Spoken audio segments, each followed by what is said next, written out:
Assalamualaikum warahmatullahi wabarakatuh. Selamat pagi, salam sehat, salam sejahtera.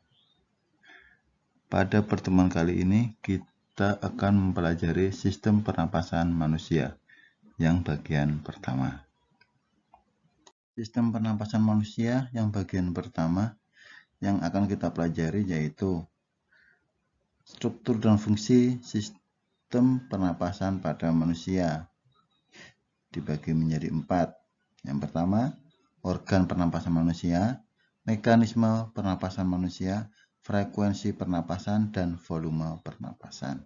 Kompetensi dasar: menganalisis sistem pernapasan pada manusia dan memahami gangguan pada sistem pernapasan, serta upaya menjaga kesehatan sistem pernapasan.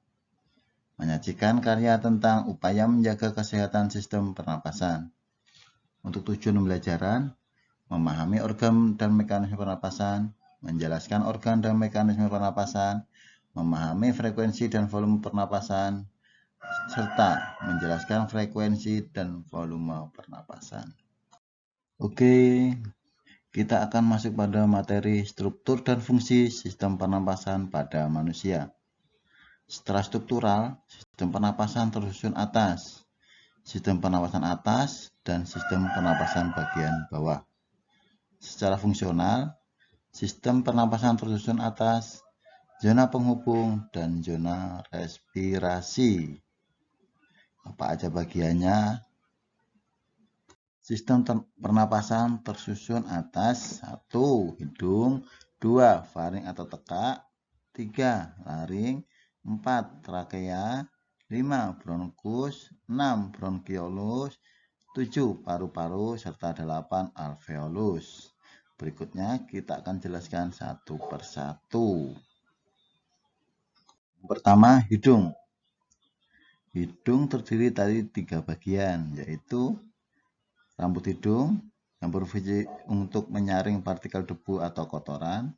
Kedua, selaput lendir yang berfungsi sebagai perangkap benda asing yang masuk terhidup saat bernapas. Ketiga, konka berfungsi untuk menyamakan suhu udara yang terhirup dari luar dengan suhu tubuh atau menghangatkan udara yang masuk ke paru-paru. Kedua, yaitu faring, berfungsi sebagai jalur masuk udara dan makanan, ruang resonansi suara, tempat tonsil yang berpartisipasi pada reaksi kekebalan tubuh dalam melawan benda asing. Yang ketiga adalah laring. Pada laring terdapat epiglotis yang berfungsi untuk mengatur makanan dan udara yang melewati salurannya masing-masing biar tidak tertukar. Di dalam laring juga terdapat pita suara yang merupakan organ penghasil suara. Berikutnya yang keempat, yaitu trakea atau batang tenggorokan. Trakea ini memiliki panjang 10-12 cm serta lebar 2 cm. Di trakea terdapat cincin-cincin tulang rawan dan selaput berlendir yang berfungsi untuk menyaring benda-benda asing yang masuk ke dalam saluran pernapasan. Yang kelima, bronkus. Bronkus memiliki cabang ke kanan dan ke kiri yang masing-masing masuk ke paru-paru kanan dan kiri. Berikutnya adalah bronkiolus yang terletak di dalam paru-paru yang memiliki gelembung yang disebut alveolus. Selanjutnya ketujuh, yaitu paru-paru. Paru-paru merupakan alat utama dalam sistem pernapasan.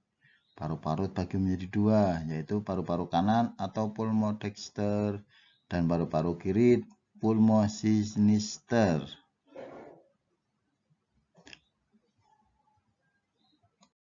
Dan yang terakhir dari sistem pernapasan yaitu alveolus.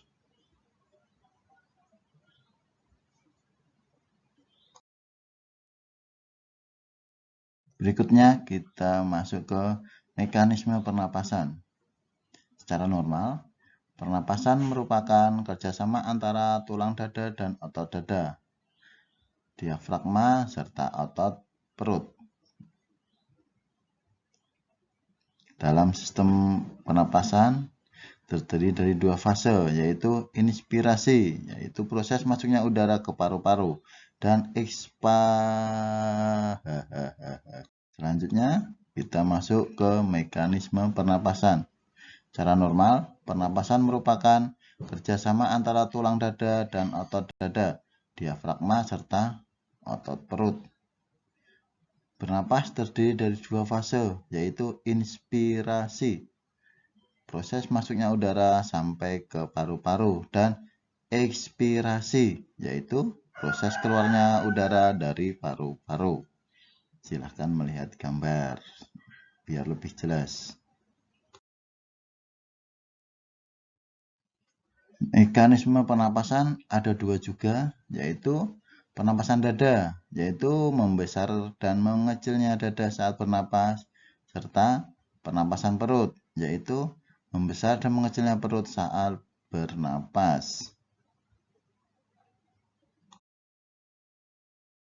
Ini adalah mekanisme pertukaran oksigen dan karbon dioksida dalam tubuh, serta difusi oksigen dari udara dalam alveolus ke kapiler darah dan karbon dioksida berdifusi dari darah ke udara. Frekuensi pernapasan. Biasanya orang normal akan bernapas 12-15 kali per menit. Tetapi pada bayi atau balita memiliki frekuensi bernapas lebih banyak dibanding dengan orang dewasa karena volume yang relatif lebih kecil dan sel-sel bayi sedang berkembang sehingga membutuhkan pasokan oksigen yang lebih banyak. Faktor-faktor yang mempengaruhi frekuensi pernapasan: usia, jenis kelamin, suhu tubuh, posisi tubuh, serta jenis kegiatan. Berikut adalah volume udara pernapasan paru-paru pada manusia. Dalam keadaan normal, volumenya setengah liter atau 500 cc. Sampai kapasitas vital paru-paru yaitu 4,8 liter atau 4.500 cc. Kapasitas paru-paru manusia dipengaruhi oleh faktor jenis kelamin, usia, posisi tubuh, aktivitas, tinggi dan berat badan, serta pola hidup. Setelah mempelajari sistem pernapasan pada manusia bagian pertama, berikut adalah tugas yang harus kalian kerjakan. Silahkan dikumpul di grup WA, jangan jebri. Bapak akhiri, wal taufiq wal hidayah. Wassalamualaikum warahmatullahi wabarakatuh. Jaga kesehatan kita semua. Dan terima kasih, kita akan ketemu di bagian kedua.